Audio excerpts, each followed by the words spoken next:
अचानक जदयू दफ्तर पहुंचे सीएम नीतीश कुमार। वापसी के दौरान पटना के जाम में फंसी सीएम की गाड़ी सुरक्षा कर्मियों ने रॉन्ग साइड से निकलवाया।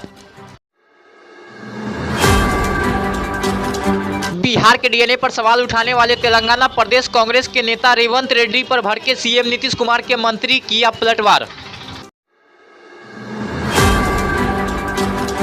जदयू के मंत्री अशोक चौधरी ने इस बयान पर पलटवार करते हुए कहा कि बिहार के डीएनए पर सवाल उठाने वाले का हश्र देश ने देखा है। उन्होंने कहा कि यह वही बिहार है जहां से बापू ने आजादी के लिए सत्याग्रह किया।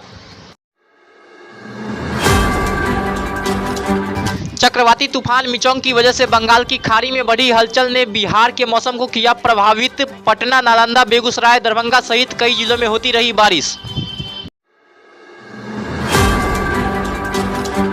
देश भर में सनातन पर चल रहे बयानबाजी के बीच आरजेडी सुप्रीमो लालू प्रसाद यादव 9 दिसंबर को जाएंगे आंध्र प्रदेश के प्रसिद्ध तिरुपति बालाजी मंदिर, करेंगे पूजा अर्चना।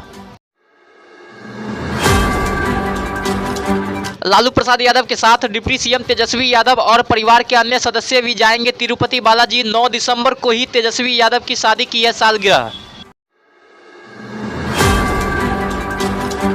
जदयू छोड़ बीजेपी में शामिल हुए नेता आरसीपी सिंह ने बिहार विधानसभा चुनाव को लेकर कर दिया बड़ा दावा। कहा 2025 में नहीं होगा बिहार विधानसभा का चुनाव। आरसीपी सिंह ने कहा कि 2024 लोकसभा चुनाव में नीतीश कुमार बहुत बुरी तरीके से हारेंगे, फिर इनका गठबंधन टूट जाएगा और जल्द ही ये लोग विधानसभा चुनाव करवाएंगे। वहीं आरसीपी सिंह ने 2024 लोकसभा चुनाव को लेकर भी दिया बयान। उन्होंने कहा कि अभी 3 राज्यों में बीजेपी को मिली जीत ने 2024 लोकसभा चुनाव का बात साफ कर दिया है, फिर देश में नरेंद्र मोदी की सरकार बनेगी। केंद्रीय गृह मंत्री अमित शाह के संसद में पीओके पर दिए गए बयान पर सियासत हुई तेज। आरजेडी सुप्रीमो लालू प्रसाद यादव ने अमित शाह पर साधा निशाना। अमित शाह ने पीओके के लिए देश के पहले प्रधानमंत्री जवाहरलाल नेहरू को ठहराया जिम्मेदार, तो वहीं लालू यादव ने कहा कि अमित शाह को कुछ भी नहीं है मालूम। पीओके में जो भी अभी हमले हो रहे हैं उनके लिए अमित शाह जिम्मेदार है। बड़ी गलतियां जो पंडित जवाहरलाल नेहरू के प्रधानमंत्री काल में हुई, उनके लिए गए निर्णयों से हुई।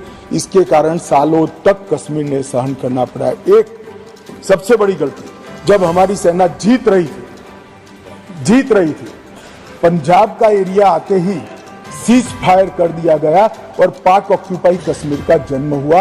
अगर सीज फायर 3 दिन लेट होता तो पाक ऑक्यूपाई कश्मीर आज भारत का हिस्सा। अमित शाह को कोई मालूम है, कोई जानकारी नहीं है। पीओके के लिए पीओके पर डेंजर है, इसके लिए अमित शाह। अभी जो हमले हो रहे हैं पीओके पर, के पर, तो सब के लिए जिम्मेवार है अमित शाह।